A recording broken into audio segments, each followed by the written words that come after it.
नमस्कार मित्रों। मित्रों, आज हमें बहुत कुछ आज के वक्त में, आज की दुनिया में हमें बहुत कुछ सीखना होगा। अपनी पूर्ववर्ती जो पीढ़ी है उससे बहुत कुछ सीखने के लिए मिल जाता है, बशर्ते कि हम लोग अपने अपने जो तंग दायरों से बाहर आकर कुछ सोचें और कुछ स्वस्थ चिंतन का संकल्प लें। मैं आपके सामने दो ऐसे महान चिंतकों और रचनाकारों का उल्लेख कर रहा हूँ, जिनमें दोस्ती भी प्रगाढ़ तम थी, लेकिन जहाँ मतभेद थे वहाँ बड़े स्पष्टोक्ति से साफ गोई से काम लेने वाले लोग थे। वो दो शख्स थे, एक सादत हसन मंटो, प्रख्यात कहानीकार जिन पर तरह तरह के आरोप भी लगे, लेखन के बारे में भी और वैसे भी। और दूसरे उनके दोस्त, अनन्यतम दोस्त आप कह सकते हैं, घनिष्ठतम दोस्त श्याम। श्याम फिल्मों की दुनिया से थे और फिल्मों की दुनिया में रहते हुए भी उनकी दोस्ती के चर्चे अक्सर पूरे के पूरे मुंबई में, अब वर्तमान मुंबई तब का बम्बई, उसमें चलते रहते थे श्याम और मंटो के किस्से। और आप ये अंदाज़ा लगा लीजिए कि श्याम का ज़िक्र कम होता है, मंटो का ज़िक्र ज़्यादा होता है। मंटो और श्याम दोनों हम उम्र थे और श्याम को घुड़सवारी का भी शौक़ था और एक बार घोड़े से ऐसे गिरे कि उसके बाद दोबारा ज़िंदगी सामान्य नहीं हो पाई और उन्हीं घावों को लेकर वो दुनिया छोड़ गए। लेकिन ये कहा यह जाता है कि यदि अपने वक्त में उन्होंने अपनी उम्र के मुताबिक थोड़ा वक्त और ज़िंदगी काट ली होती और ये दुर्घटना का शिकार ना होते, तो शायद अपने कई समकालीनों को वह पीछे छोड़ जाते। जिनको पीछे छोड़ जाते, जिनकी आशंका थी कि इनको पीछे छोड़ जाएंगे, उनमें देवानंद का नाम भी था, राज कपूर का नाम भी था और दिलीप कुमार का नाम भी था। कहा यह जाता है कि ये तीनों श्याम के सामने नहीं टिक पाते थे और श्याम और मंटो की दोस्ती इतनी गहरी थी कि अक्सर एक ही छत के नीचे रहते थे। और उस माहौल में सबसे बड़ी इनकी जो मैत्री, जो दोस्ती थी, दोस्ती का जो आधार था, वो अपने मन के भावों की सच्ची अभिव्यक्ति इनकी दोस्ती का आधार हुआ करता था। एक बार मजाक में मंटो ने कह दिया कि यार श्याम, बात यह है, हालात इतने ज़्यादा तनावपूर्ण हो गए हैं कि अगर हम इकट्ठे ना रह पाए तो क्या होगा। तो कहते कि क्या होगा, अलग अलग हो जाएंगे और क्या होगा। भाई, जिस तरफ बहाव है उस बहाव में हम लोग कितना विपरीत बह जाएंगे, और अगर विपरीत बहने के मशक्क़त में ही हम लोग टूट गए तो उसके बाद जो चीज़ें हम देना चाहते हैं कला की दुनिया में, वो कहाँ दे पाएंगे। इसलिए इन चीज़ों के ऊपर ज़्यादा मत सोचो। जैसे हालात होंगे, जैसी परिस्थितियाँ होंगी, उनके मुताबिक ज़िंदगी को ढाल लेंगे, लेकिन अपनी जो सृजन की जो कंट्रीब्यूशन है, क्रिएटिविटी की जो कंट्रीब्यूशन है, उसमें कोई कमी नहीं आने देंगे। और दोनों गहरे दोस्त भी थे। और एक बार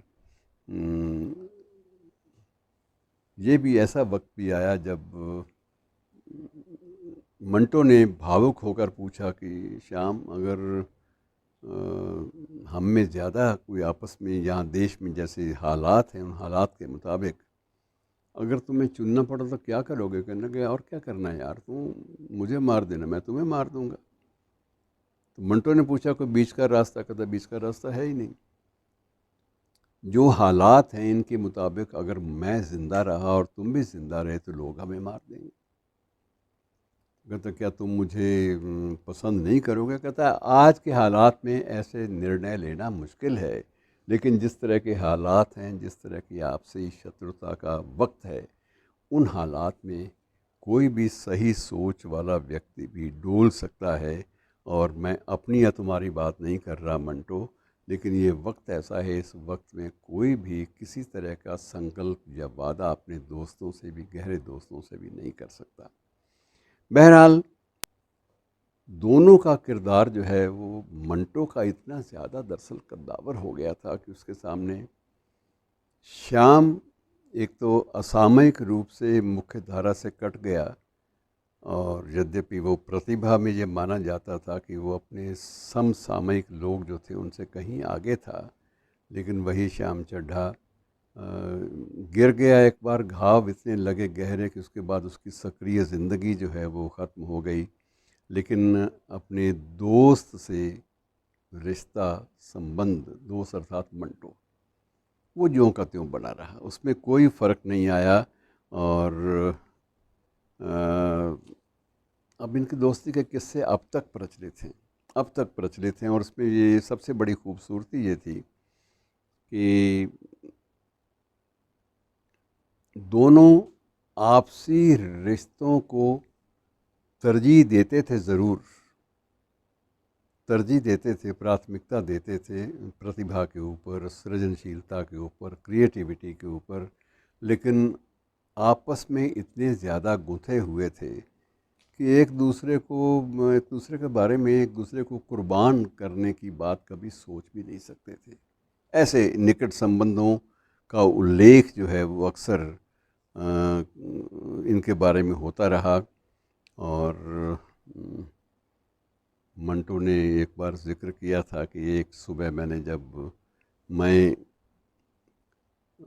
बॉम्बे टॉकीज़ में आ रहा था, तो अखबार एक मेरे सामने पड़ा था, और मैं एकदम से अखबार पढ़ते ही बड़ा परेशान सा हो गया। और उसके बाद उसमें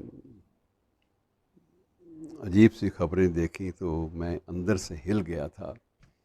और दोनों ही उन दिनों में, मंटो और श्याम, दोनों ही उन दिनों में अपनी अलग से स्वतंत्र पहचान बनाने के लिए जद्दोजहद कर रहे थे, संघर्ष कर रहे थे, और इस संघर्ष के बावजूद वो इकट्ठे ही रहते थे। तो इसके बारे में तो, इनके संबंधों के बारे में, इनकी देन के बारे में, मंटो के बारे में तो बहुत कुछ आता रहा है, आता रहेगा।